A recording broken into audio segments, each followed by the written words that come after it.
Unfortunately, I busted most of the line up because I was having fun there in my long video on here. So we're working on a chainsaw today. How do you like that? It's a nice fuel line in that. That's how the oil hose was too, oil line. And this was about the only good hose out of it, or decent hose, and that was a return line. But everything else was like that, brittle. So we replaced the fuel lines. We replaced the primer ball because that also broke while we were at it. We replaced the oiler line as well. You may have a bad gasket there.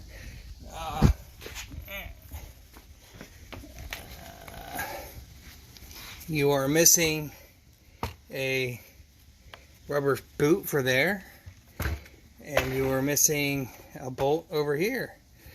So I didn't have, or I should say nut. I didn't have any nuts laying around. Otherwise, well, I mean, besides myself. Well, let's see if it's dialed in now. I don't know if this this unit's sat for a reason. That's for sure. It seems like, but